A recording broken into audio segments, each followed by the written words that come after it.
২৭ জুলাই ২০২৪ সারা দেশে কারফিউ শিথিলের সময় বাড়লেও মানুষের মনের আতঙ্ক আর অনিশ্চয়তা কমেনি একটুও। একদিকে গণগ্রেপ্তারের বিষাক্ত ছোবল, অন্যদিকে ডিবি কার্যালয়ে বন্দি আন্দোলনের শীর্ষ সমন্বয়কদের উপর জোর খাটিয়ে আন্দোলন প্রত্যাহারের নাটক মঞ্চস্থ করার তোড়জোড়। কিন্তু রক্তে ভেজা রাজপথের তরুণদের স্পর্ধা যে রাষ্ট্রযন্ত্রের কোনো বন্দিশালায় থামিয়ে রাখা যায় না, ২৭ জুলাইয়ের দিনটি ছিল তারই এক অনন্য দলিল। গণস্বাস্থ্য নগর হাসপাতাল থেকে চিকিৎসারত অবস্থায় আটক করা হয় নাহিদ ইসলাম, আসিফ মাহমুদ ও আবু বাকের মজুমদার সহ সমন্বয়কদের মিন্টো রোডের কার্যালয়ে রেখে চলতে থাকে চরম মানসিক নিপীড়ন।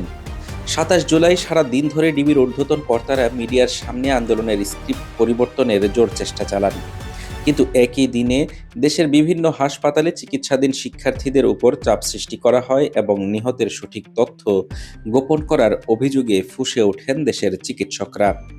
ঢাকা মেডিকেল সহ বড় বড় হাসপাতালের চিকিৎসকেরা স্পষ্ট জানিয়ে দেন, বুলেটে ক্ষত বিক্ষত তরুণের শরীর থেকে সত্য মুছে ফেলা যাবে না। সমন্বয়কদের ডিবি হেফাজতে রেখে আন্দোলন থামিয়ে দেওয়ার যে অপচেষ্টা সরকার করছিল, তার জবাব সাধারণ শিক্ষার্থীরা রাজপথে দিতে শুরু করে একদম ভিন্ন ভাষায়। বন্দুকের নল এড়িয়ে অলিতে গলিতে শুরু হয় গ্রাফিতি প্রজেক্ট ও দেয়াল লিখন। লাল রঙে ছেয়ে যায় ঢাকার প্রতিটি দেয়াল।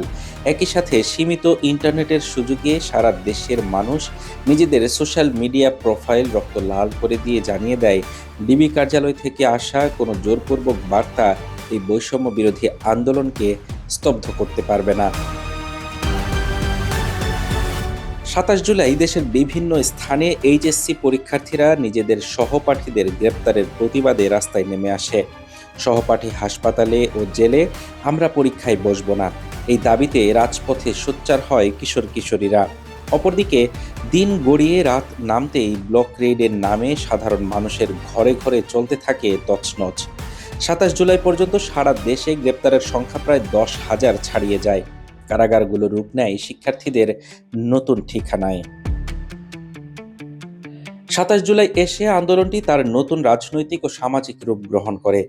ডিবির হেফাজতে রাখা নেতাদের দিয়ে আন্দোলনের ইতি টানানোর যে জবরদস্তিমূলক চেষ্টা চলছিল, রাজপথের দেয়াল লিখন আর শিক্ষার্থীদের লাল প্রোফাইল পিকচার প্রমাণ করে দিচ্ছিল, এই আন্দোলন আর মাত্র গুটি কয়েক মানুষের হাত ধরে নেই। এটি এখন প্রতিটি ঘরে ঘরে ছড়িয়ে পড়া এক গণজাগরণ। রক্তের উপর দাঁড়িয়ে থাকা রাষ্ট্রযন্ত্র সেদিন মনে করেছিল ডিবির ভাত খাওয়ার টেবিল আর হুমকির মুখে বুঝি রক্তচক্ষুকে ভয় পাবে এই তরুণ সমাজ। কিন্তু রাজপথের প্রতিটি ইটের টুকরো আর দেয়ালে রক্তের কালিতে লেখা শব্দগুলো সেদিনই বার্তা দিয়েছিল, সামনে আসছে স্বৈরাচারের কফিনে শেষ পেরেক ঠেকার মহালগ্ন।